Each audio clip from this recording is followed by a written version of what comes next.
Ready Player One is a 2018 adventure science fiction film directed by the veteran Steven Spielberg and starring Tye Sheridan, Olivia Cooke, Simon Pegg and Mark Rylance.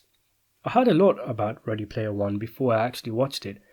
A lot of people said it was a modern-day blockbuster classic, that it harked back to the Spielberg adventure films of old like Indiana Jones and E.T., but others said it was a movie that only existed to reference other movies, to cash in on your 80s nostalgia like a lot of movies these days, and that it was just another soulless CGI fest.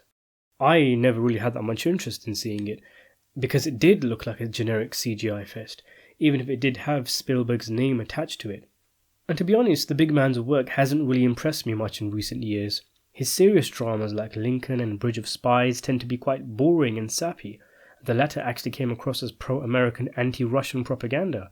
And when he tries to tap into the classic Spielberg family adventure magic of old, with flicks like Indiana Jones and The Kingdom of the Crystal Skull, you can see why many feel Spielberg has lost his spark.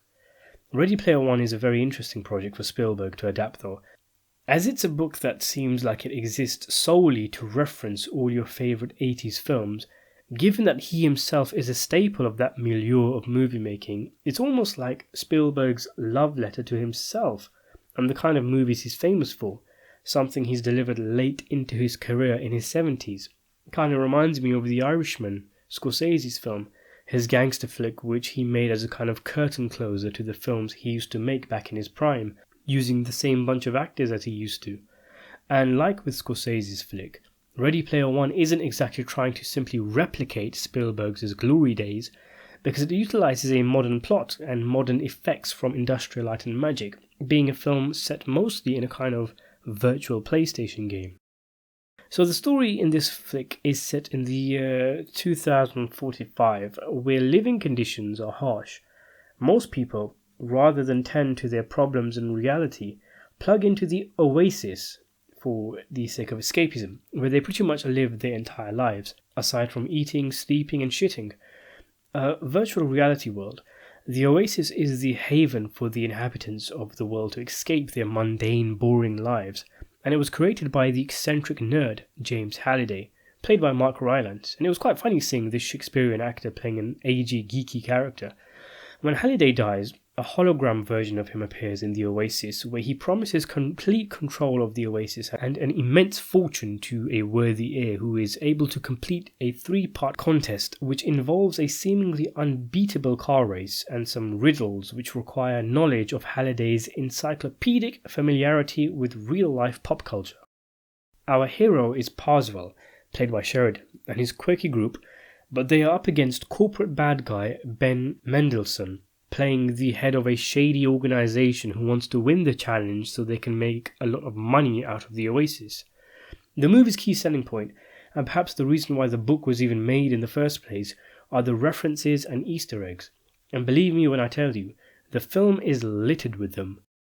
Image rights be damned, there's references to The Iron Giant, Aliens, Child's Play, Akira, Jurassic Park, Nightmare on Elm Street, Minecraft, Batman, King Kong, Star Wars, Beetlejuice, Gremlins, The Dark Crystal, and countless others. Some are in your face, some are obscure, some are central to the plot, like one of the riddles the main characters having to solve, something along the likes of a creator hating his creation, and it ends up being Stanley Kubrick's The Shining, because Stephen King famously hated Stanley Kubrick's film adaptation of his novel. Although I didn't think that one really worked because the film version of The Shining wasn't King's creation, it was Kubrick's, inspired by King.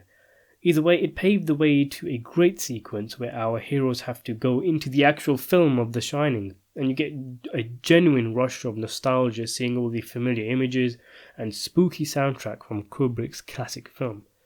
And you know what? The Easter eggs and references actually work. They seriously do on so many levels. In some cases, as mentioned, they are part of the plot, and though it is possible for someone with no knowledge of the pop culture references to understand the film, it really does help to be a part of that generation who grew up with films and video games from the Spielberg 80s generation.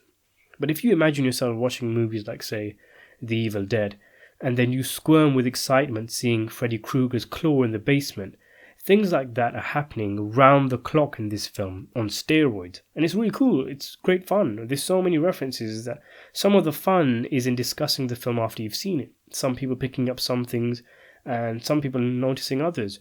And then there's the multiverse element, for the lack of a better term, like seeing the DeLorean from Back to the Future engaged in a race with the bike from Akira and the car from Christine, all while being chased by the T-Rex from Jurassic Park and the ape from King Kong. There's a lot of noise in this film, a lot of images flying in your face, but unlike others of its kind, it is held together by a master of entertainment cinema in Steven Spielberg. It's interesting comparing the action in this film to Spielberg's Tintin movie he made a few years ago. One of my complaints about that film was that the action didn't seem ambitious enough. It was an animated film, meaning you could go to town, you could go crazy with it. For some reason, the filmmakers decided to try and mimic real-life camera movements and shot blocking. I remember one part, for example, where the camera was moving up and down slightly like an actual person was holding it and his breathing was moving the camera. Ready Player One is very different. It goes batshit insane and is very creative with the action. Take the car chase. The camera is flying all over the place, the cars are crashing into each other and explosions are flying in your face, but the key is that you can still follow the action. There is fluidity and logic in the mayhem, method in the madness, unlike something like, say, the Transformers sequels. The film is a very fun ride. I found it extremely enjoyable. It was good looking, it had impressive world building, and it felt like a roller coaster. I noticed my toddler had walked into the room while I was watching it, and I put him in my lap and he sat all the way through until he got tired and it was his bedtime. So clearly the film works for all ages. It actually does have the magic of vintage Spielberg flicks, and I was thoroughly entertained by it. I honestly thought Spielberg was finished, and didn't think he had a solid crowd-pleasing action film in him. At least not of this caliber. But the movie was a blast. It ticked all the boxes, the effects were great, it had likeable good guys, solid bad guys, it was funny, there was genuine drama and tension, it even was scary a few times, and Alan Silvestri's score was on point. It also had a few things to say also.